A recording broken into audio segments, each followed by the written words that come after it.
Hello and welcome back to the Manufacturing Culture Podcast. I'm your host, Jim Mayer, and we have an exciting guest and episode lined up today.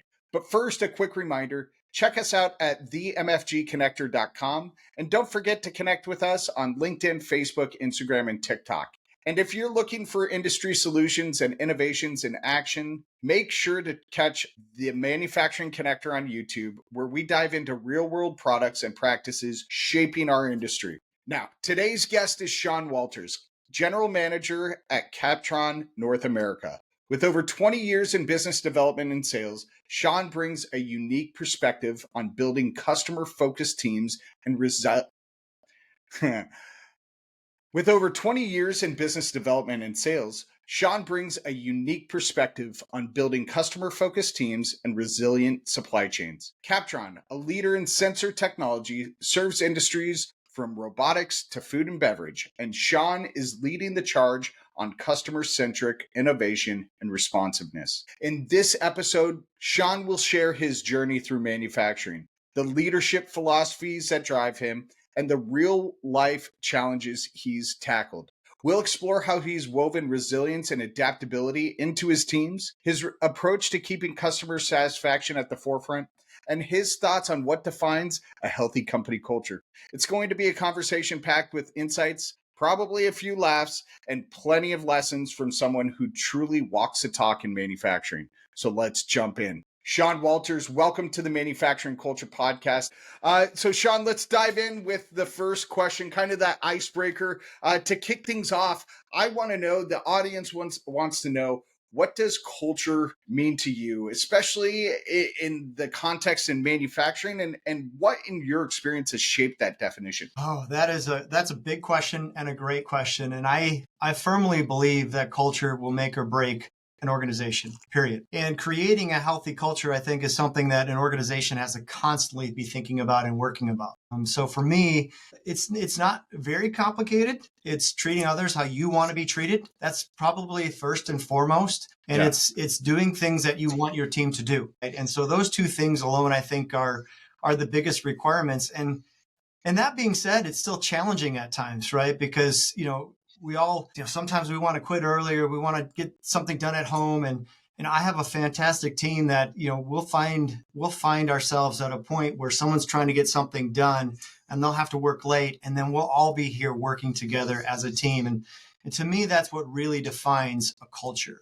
What people do when they don't talk about it. And that's what the most important thing is about culture. Because you asked the question, but Navy SEALs don't sit and talk about culture when they're in the thick of it, right? They just do what they do, right? Yeah. And to me, that's what culture is what people do when they don't talk about it. I love trying to create that and trying to create an environment where people can be themselves. I think that's what it's about. Sean, tell us a little bit about your experience with business development. Business development has been a big part of your career. Was there a moment or a mentor or a person that really inspired you to go into and focus on that business development path? I can say that I'm blessed to have several mentors, and that's something to me, as part of my journey. Like I said, my dad was a scuba instructor. Right. So I had no idea what the real world did. And of course, college helps you with some ideas, but when you get out there, you're like, well, what do I do now? Right. And I can remember a couple. I have Uncle Bob, who's just been a phenomenal business mentor to me. He was an executive at Coca-Cola, and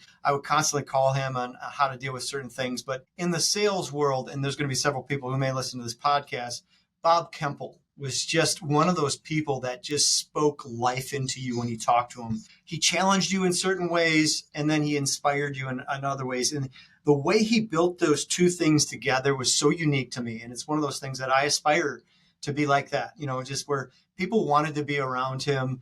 He just had this aura about him. When he walked into the room, he owned the room. He'd look at you when you were working on some project and you were telling him about it. He'd like, all right, I'm going to give you these tools, but don't go screw it up, right? and you just smiled, right? Because you knew he wanted what was best for you, right? And he had your back, and he cared about you as a person. And he was absolutely one of those business mentors in my company that I had that, anybody who knows this man is going to appreciate that. They're going to have a big smile on their face when you hear about Bob Kemple. So he was certainly one of them. And then I always had a few other peer salespeople that I connected with. Part of my journey, when I talk about it, is when I was with Emerson, we were always paired up in districts. And I had a partner who was kind of my opposite in a lot of ways. I was the charismatic, the engaging personality, and he was a little bit more of the reserved. He was very pragmatic and logical, and we helped each other a lot. We balanced each other out a lot. And I think that for helping customers in their space, where he would really pull me back at times and say, Sean, you got to think about it from this perspective, put yourself in that shoes, and don't lose sight of what the customer wants here. So we always had really good checks and balances. And I'd say, hey, Dave, you gotta step it up here a little bit. So we had a really nice balance. And so part of my business development journey was having these people in my life. And I was never shy about talking to other people. That to me is the most important. I mean, if I was to encourage anybody listening to this podcast, is develop really strong, mentors outside of your world that can kind of look into your world from the outside and see through the forest when you're stuck in it. And then people that are inside your world that, help you, guide you, give you things to think about, and can help you with that more tactical approach for sure. Yeah. But third, I'm still in business development. I think if you're in an organization and you're part of the vision of it and wanting to grow an organization, you're in business development. I don't care if you're punching numbers in the back or you're visiting customers in person. If you have a healthy culture, everybody is in business development. And to me, that is part of the journey. And you look at the 30 plus years, and I'm doing it now, is just engaging people and trying to put them first. And part of, and I hope I'm not rambling too much, Jim, but part of your introduction is walking the walk and talking the talk. And that's easier said than done. And I've screwed it up more times than I've gotten it right. But that's my compass, right? I want to be pointed that direction. And if I get off, I have people that speak into my life, and hopefully I've encouraged my teams to say, hey, to me, the best thing that I could do as far as culture is concerned is when my team comes to me and says, hey, Sean, I don't agree with you there, or you're a little off here, and this is what you need to be doing. When you can create that type of culture, you've won, right? Absolutely. Because that's what it takes to win, right? Yeah. And to me, that's where the journey is just a lot of fun. And if you can create that type of environment, that's where people can be successful. Yeah. People can be themselves. And ultimately, here's the story I tell. Awesome. So Sean, last question I ask all of my guests. What haven't I asked you that you want to share with the audience? I recently did a video, it was about 5 minutes long, about automation in the US, and it kind of related to the whole longshoreman strike, and I just found it to be very interesting. But that video has got a crazy amount of play time. And I think if I was to leave the audience with anything is, some people have come back to me, well, it's going to eliminate people's jobs. And as somebody who's been in this, been in this industry now for 20 plus years, that's not true.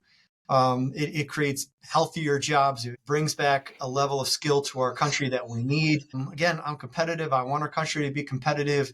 We've been consumer based for too long. We've had these long supply chains that have just, it's always cheaper. And I think I'm just passionate about automation. And if people have any doubts, just look at some of the stats on how we automate more, people get paid more, and jobs are better jobs. So just passionate about it. I love it, man. Sean, thank you so much for joining me today, telling your story, giving some insights. Loved hearing some of the challenges that you faced, the people you've led. Really appreciate your time with us today. Jim, thank you so much for having me on. Yeah, absolutely, man.